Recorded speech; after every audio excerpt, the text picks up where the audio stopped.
Thank you for listening to PoliticalStorm.com. I'm John Small. On this podcast, we talk about politics. Today, we're going to talk about politics, but in a completely different way.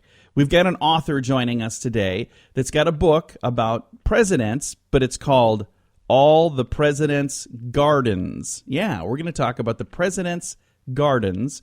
Our guest today is Marta McDowell. And first of all, let's say hello to Marta. Marta, how are you today? John, I'm well.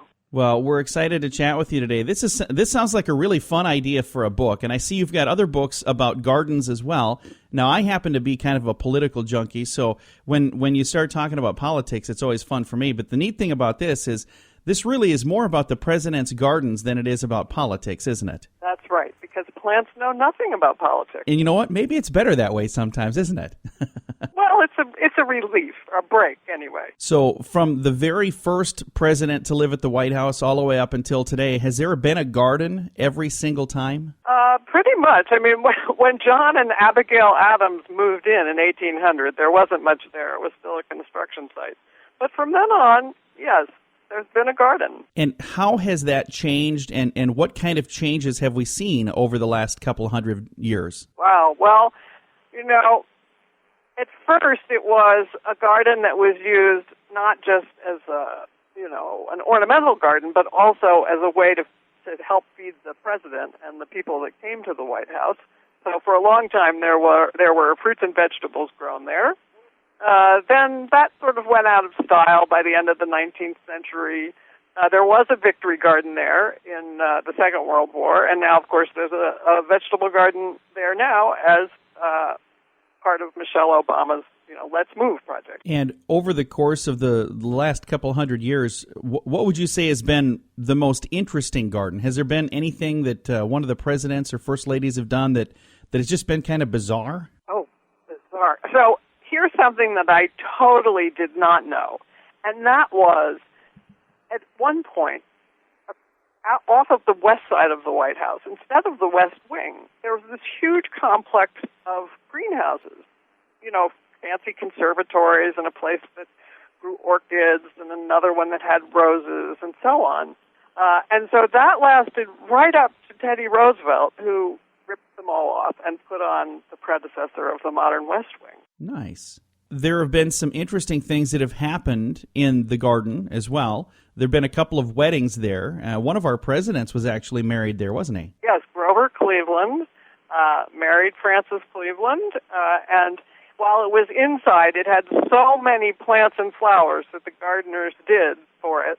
It really looked like a whole interior garden. And then President Nixon's daughter married in the garden there as well, I believe. That's right, and it was the first televised wedding. It was out in the Rose Garden. It was a very beautiful event. Some people may even remember it on TV. It was sort of like watching a royal wedding. And in addition to the garden being interesting, some of the tenants who've lived there have had interesting pets, and some of those pets have made it a little difficult on the garden, haven't they? Oh, yes. Well, the Lincoln boys, Tad and Willie, their two youngest sons, had pet goats.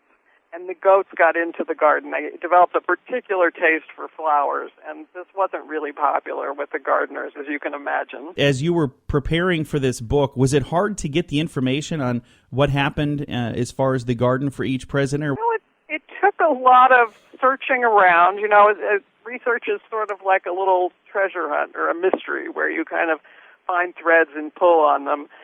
There are lots of different sources. Of course, we have the National Archives and the various presidential libraries, and they were very helpful. It would have been easy if everything had been in one place, but there are lots of files, as you can imagine. Yeah. So finding things wasn't always straightforward. Of course, we live in a day now where you can get a lot of things online.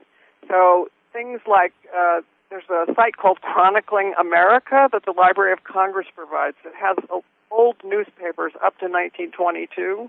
So that was really helpful because I could find newspaper accounts from that period at the end of the 19th, beginning of the 20th century. Again, visiting right now with Marta McDowell. She is the author of All the President's Gardens. It's a new book. It's available right now. We'll talk about where you can find that in a moment. I'm looking at some of the other books that you've done, and you like to write about gardens. do you kind of get a feeling that you learn quite a bit about a person by the garden that they keep? Oh, I think so. So I believe that every garden tells a story.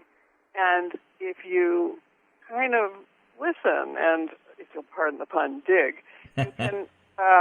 you can find what that story tells. And you can imagine how rich a story there is over the course of 200-plus years at the White House and what that can tell you. And each president, when they were living in the White House, had a garden of some sort. That's right. So some were a little more extravagant than others, and some were a little more simple. Everything from the cabbages that the Madisons had to the roses the Kennedys had.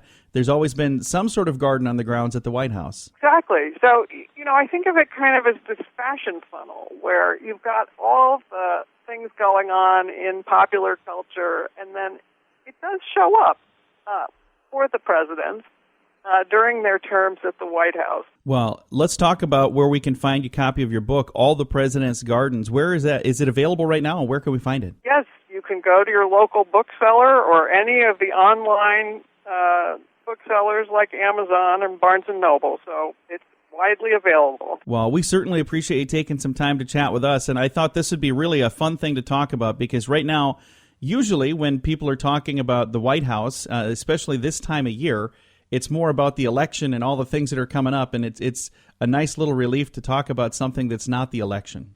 So thank you. Thank you. And I guess one last thing that I thought would be kind of a fun question. How do you think a Trump garden would differ from a Hillary Clinton garden? Do you think there'd be quite a difference there? Well, I think a garden put in by President Trump would be definitely over the top. And a garden put in by Clinton? I guess we've already seen it once, I suppose. We did, and she had a rotating exhibit of modern American sculpture that was placed in the East Garden, in the Jacqueline Kennedy Garden, during her husband's administration. And so maybe something like that again. Well, there you go. Thank you again. I appreciate you taking the time to chat with us, and you have a wonderful day. You too. Again, our guest today has been Marta McDowell, author of All the President's Gardens. It's a book that's available right now. Thank you so much for listening to PoliticalStorm.com. I'm John Small.